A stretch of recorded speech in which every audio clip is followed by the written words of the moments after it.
at kapaligiran ito.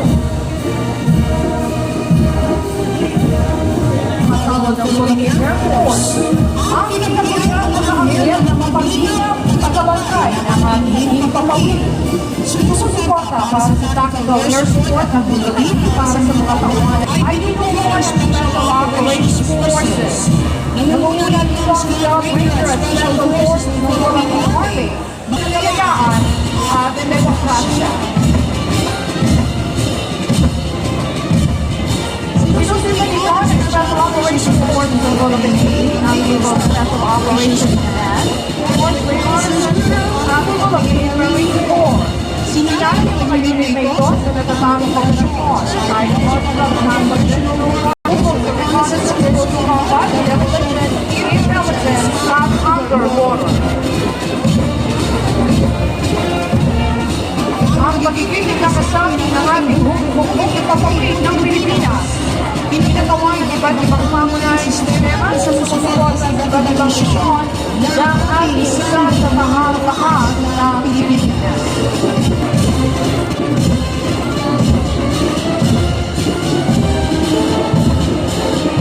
Nasa ating harapan naman po ang mga tagapagpatupad ng bakas at nagpapanatili ng kapayapaan at kasunod at sisiguro na kaligtasan ng aming pamayanan ng mga komunidad ng halay, responsable at respetado mga public safety officers.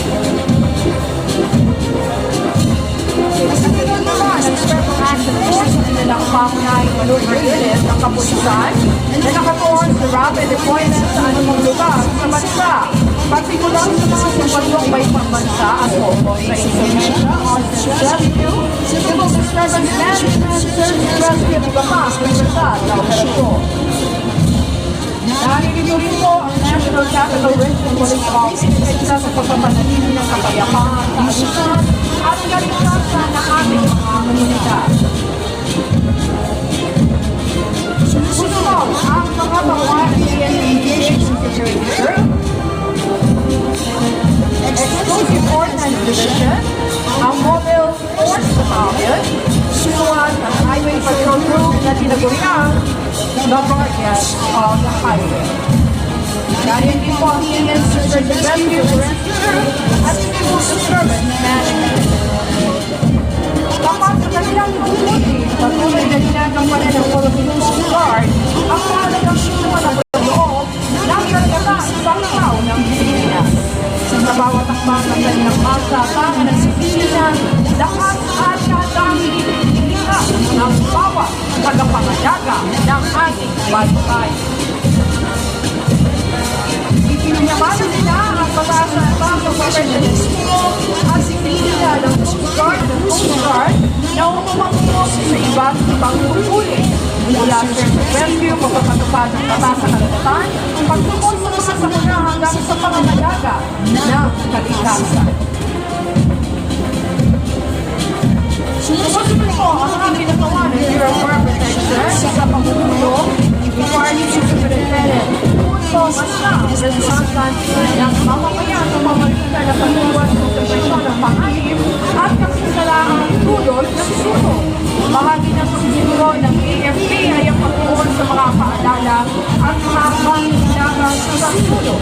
Ang pagtuwan sa Guardian Protection by State Citizens.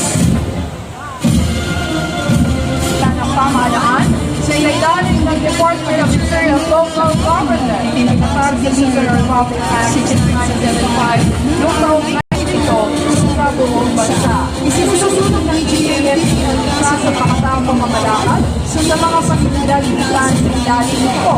Pangunahing tungkulin ang kanisa ang pangalagaan ng karapatan at kapahanan ng mga persons deprived of liberty o PEL kasalukuyang sumasalan sa institusyon na nalipay ng ato ng mamamayan. Sa bawat akbang ng mga kawalit ng GAFP at nila ang inyong kapabayan, makatarungan ng mga asa at kaluwag ng pamahalaan sa pagbuo ng baligtas at kapagkalitan ng enforcement agency ay pangunahing tagapagtanggol ng bansa laban sa illegal na droga. Sa loob ng 23 taon, pinaunahan ng DA ang kapagpapatupad ng batas kontra droga sa bansa sa pamamagitan ng pagpapasaliman ng droga supply at rehabilitasyon ng mga biktima, sinubukan at isisipilya. Bawat ambang ng lahat na nakisisa ang kalumunan ng Bureau of Corrections sa pagdiriwang ng amang kayayaan ngayong taon. Pinapasa sila ang matibay na panininig ng ahensya sa tungo nilang pangalagaan at pagbuhay ng First Certified of Liberty. Bilang isa sa pangunahin ay criminal justice system, professional ang pagbago, isinasaalan ng Bureau ang pagkakatapalan ng dalawang mandato nito, seguridad at rehabilitasyon. Sa ating mananitang mga kababayan, nakikinig ng mga kasilyang pagpapawid, nakaalis sa kataan ng ating pinagkalunan sa mga dalawang ito. Kabilang buya ng SF-264 ED-41 S7O, S7EI Bravo, S76040 at Stockholm Aircraft. Nakikinig po mga kasilyang gamit pagkakita at pag-mentor and assistance sa soft-response population. Ngayon din ang tawang kabilang sa social na unit at mga pagsimulan na unit sa bahay. Dahil naman ito ang aming nakapento o yung mga tulog at manuot of PRT ng mga Army, ang aming Pia, Vice Secretary Hero, anak ng ambulance.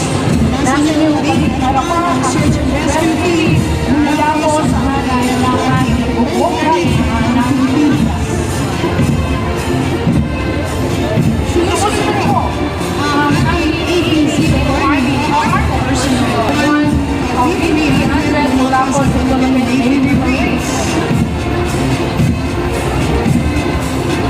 Ay nagkakaroon ng sobrang violence.